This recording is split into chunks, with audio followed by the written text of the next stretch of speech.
ବାଲେଶ୍ୱରବାସୀଙ୍କ ପାଇଁ ଖୁସି ଖବର।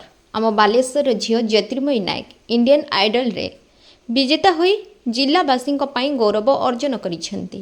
ଏଥିପାଇଁ ତାଙ୍କୁ ଆସନ୍ତା 25 ତାରିଖ ମଙ୍ଗଳବାର ସନ୍ଧ୍ୟାରେ ନବଗଠିତ ସଂଗଠନ ବାଲେଶ୍ୱର ଗୌରବ ପକ୍ଷରୁ ସମ୍ବର୍ଦ୍ଧନା ପ୍ରଦାନ କରାଯିବ। ସହରର ଓଟି ରୋଡ୍ ସ୍ଥିତ ସେଲିବ୍ରେସନ୍ କଲ୍ୟାଣ ମଣ୍ଡପରେ ସନ୍ଧ୍ୟା 6ଟା ସମୟରେ ଏହି ଭବ୍ୟ କାର୍ଯ୍ୟକ୍ରମ ଅନୁଷ୍ଠିତ ହେବ। ଏଥିରେ ସାଂସଦ, ସମସ୍ତ ବିଧାୟକ, ବିଭିନ୍ନ ସାମାଜିକ ସଂଗଠନ କର୍ମକର୍ତ୍ତାମାନେ ଯୋଗ ଦେବାର କାର୍ଯ୍ୟକ୍ରମ ରହିଛି ବୋଲି ସଂଗଠନର ସଭାପତି ଡକ୍ଟର ଲକ୍ଷ୍ମୀନାରାୟଣ ମହାନ୍ତି ଓ ଚେୟାରମ୍ୟାନ୍ ହରେକୃଷ୍ଣ ଦାସ ସୂଚନା ଦେଇଛନ୍ତି।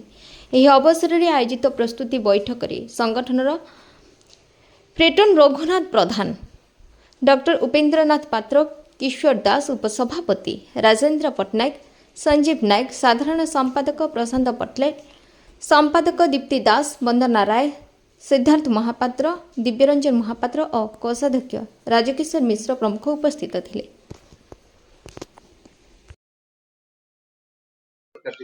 ସମସ୍ତ ନମସ୍କାର। ପ୍ରଥମ ଥର ଭିତରେ ଆମର ବାଲେଶ୍ୱର ଗୌରବ ନାଁରେ ଆମେ ଗୋଟେ ସଂଗଠନ କରୁଛୁ, ଯୋଉଟାକି ଆମର ସନି ଚ୍ୟାନେଲ ଯେଉଁ ଇଣ୍ଡିଆନ୍ ଆଇଡଲରେ ଯେଉଁ ଆମ ବାଲେଶ୍ୱର ଜିଲ୍ଲାର ଭୂମିକନ୍ୟା ଆମର ଜ୍ୟୋତିର୍ମୟୀ ନାୟକ ୱିନର ହେଇଛନ୍ତି, ଜିତିଛନ୍ତି। ତାଙ୍କୁ ଆମେ ଭାବଗତ ସମ୍ବର୍ଦ୍ଧନା ଜଣାଉଛି, ଯୋଉଟାକି ଜଣେଇବା ଆମେ ଆସନ୍ତା 25 ତାରିଖ ଦିନ, ଯୋଉଟାକି ମଙ୍ଗଳବାର ଦିନ ସନ୍ଧ୍ୟା 6ଟା ବେଳେ ଆମର ସେଲିବ୍ରେସନ୍ କଲ୍ୟାଣ ମଣ୍ଡପରେ।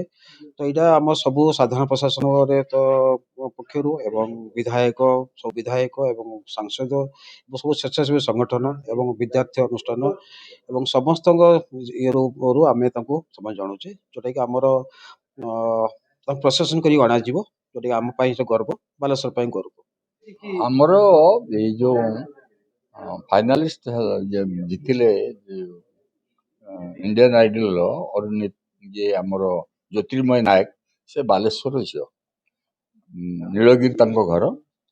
ତେଣୁ ବାଲେଶ୍ୱରବାସୀଙ୍କ ତରଫରୁ ତାଙ୍କୁ ଆମେ ସମ୍ବର୍ଦ୍ଧନା ଦେବା ପାଇଁ ତାଙ୍କୁ ଆମନ୍ତ୍ରଣ କରିଛୁ ଏବଂ ସେ ସାଦରେ ଏଟାକୁ ଗ୍ରହଣ କରିଛନ୍ତି। ସେ ଆପଣଙ୍କର ଶୁକ୍ରବାର ଦିନ ମଙ୍ଗଳବାର 25 ତାରିଖ ସେ ବାଲେଶ୍ୱରରେ ପହଞ୍ଚିବେ ଏବଂ ସେଲିବ୍ରେସନ୍ କଲ୍ୟାଣ ମଣ୍ଡପରେ ତାଙ୍କୁ ସମ୍ବର୍ଦ୍ଧନା ଦିଆଯିବ। ଏଥିରେ ବିଭିନ୍ନ ଅନୁଷ୍ଠାନ ତରଫରୁ ତାଙ୍କୁ ସମ୍ବର୍ଦ୍ଧନା ଦିଆଯିବ ଏବଂ ଆମର ଯେଉଁ ସଂସ୍ଥା ବାଲେଶ୍ୱର ଗୌରବରୁ ମଧ୍ୟ ସମ୍ବର୍ଦ୍ଧନା ଦିଆଯିବ। ସମ୍ବର୍ଦ୍ଧନା ଦେବାର ଉଦ୍ଦେଶ୍ୟ ହେଉଛି, ଯେହେତୁ ସେ ବାଲେଶ୍ୱର ଆମର ଝିଅ ଏବଂ ବାଲେଶ୍ୱରର ଗୋଟେ ଗୌରବ ସୃଷ୍ଟି କରିଛନ୍ତି ଏବଂ ବାଲେଶ୍ୱରବାସୀ ସେଥିପାଇଁ ଆନନ୍ଦିତ, ସେଇ ଦୃଷ୍ଟିରୁ ଆମେ ତାକୁ ସନ୍ଧ୍ୟା 6ଟା ବେଳେ ତାଙ୍କୁ ଆମନ୍ତ୍ରଣ କରିଛୁ। ସେ ମଧ୍ୟ ଆସିବେ। ଆସିଲା ପରେ ତାଙ୍କୁ ପ୍ରସେସନରେ ଆମେ ଆଣିବୁ। ପ୍ରସେସନ ଆଣିଲା ପରେ ସେଲିବ୍ରେସନ୍ କଲ୍ୟାଣ ମଣ୍ଡପରେ ବିଭିନ୍ନ ଅନୁଷ୍ଠାନ ତରଫରୁ ତାଙ୍କୁ ସମ୍ବର୍ଦ୍ଧନା ଦିଆଯିବ। ଏଥିରେ ଆମେ ମଧ୍ୟ ଆମନ୍ତ୍ରଣ କରିଛୁ MP, MLA, collector, SP, DIG ସମସ୍ତଙ୍କୁ ଆମନ୍ତ୍ରଣ କରିଛୁ ଏବଂ ଆପଣଙ୍କ ମାଧ୍ୟମରେ ଆମେ ଜଣାଉଛୁ ଯେ ବାଲେଶ୍ୱରବାସୀ ସେଥିରେ ଯୋଗ ଦିଅନ୍ତୁ ଏବଂ କିଭଳି ଭାବରେ ଏ ପ୍ରୋଗ୍ରାମଟା ସକ୍ସେସଫୁଲ ହେବ ସେଥିରେ ସହଯୋଗ କରନ୍ତୁ।